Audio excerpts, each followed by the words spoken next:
మాజీ ముఖ్యమంత్రి వైఎస్ జగన్మోహన్ రెడ్డి ఢిల్లీ పర్యటనపై మాజీ మంత్రి డొక్కా మాణిక్యవర్ ప్రసాద్ విమర్శించారు. గుంటూరు సిటీలోని ఆయన నివాసంలో మీడియాతో మాజీ మంత్రి డొక్కా మాణిక్యవర్ ప్రసాద్ మాట్లాడారు. మాజీ ముఖ్యమంత్రి గారు జగన్మోహన్ రెడ్డి గారు నిన్న ఢిల్లీ పర్యటన ఎలా ఉందంటే సింగడు అద్దంకి పోను పోయా రాను వచ్చినట్టుగా ఉంది. ఇప్పుడు వాళ్ళ పనికిమాలిన అడ్వైజర్లు ఏదో పిచ్చి సలహాలు ఇస్తూ ఉంటారు. వాళ్ళ మాట ఢిల్లీ పోయి రాష్ట్ర పరువు ప్రతిష్టల మీద, రాష్ట్రంలో పెట్టుబడులు రాకుండా, రాష్ట్రంలో అభివృద్ధి కార్యక్రమాలు జరగకుండా ఆ వంతున ఢిల్లీ అంతా యాగి చేసి పెట్టారు. దానివల్ల ఏంటి ఉపయోగం? రాజకీయంగా ఆయనకు ఉపయోగం ఏంటి? రాష్ట్రానికి ఉపయోగం ఏంటి? ప్రజలకు ఉపయోగం ఏంటి?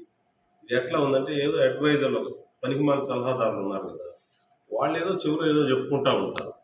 అది అతను వినేసి సింగడు అద్దంకి పోయా రాను అని వచ్చానట్టుగా ఎందుకు పోయాడు, ఎందుకు వచ్చాడో తనకే తెలియదు. దాని మీద ఏదో పెద్ద మాట్లాడతాం. ఎంత నిర్వాహకం అది, రాష్ట్రానికి ఎంత నష్టం అది. రాష్ట్రానికి పెట్టుబడులు రావాలి, ఏదైనా బాగుంది, ఇక్కడ లా అండ్ ఆర్డర్ బాగుందంటే పెట్టుబడులు వస్తాయి. పెట్టుబడులు రాకుండా ఇదంతా పెద్ద ఒక విష ప్రచారం చేసి అభివృద్ధి జరగకుండా, రాష్ట్ర ప్రజలకు మేలు జరగకుండా చేయటం ఒక బాధ్యతాయుతమైన రాజకీయ నాయకులకి అది అవసరం. అది దానికి వేరే మార్గాలు లేవా? ఏదైనా తన సమస్యలను పరిష్కారం చేసుకుంటుంది. మొత్తం రాష్ట్ర పరువే తీస్తూ మాట్లాడి రావాలన్నా అంతా ఏదో అంటారు, తినే కంచంలో తాగే నీళ్ళలో అంటారు సామెత. ఆ విధంగా బిహేవ్ చేయటం ఏ మానసిక స్థితి అది? అందువల్ల ఒకసారి రాష్ట్రాన్ని నడిపారు, 5 ఏళ్ళు పరిపాలించారు. మీరు ఎలాంటి పరిపాలన చేస్తే ప్రజలు తీర్పు ఇచ్చారు.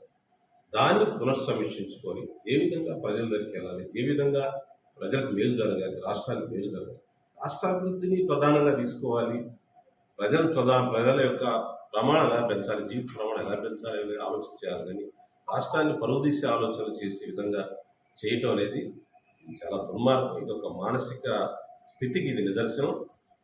సింగడు అద్దంకి పోను పోయా రాను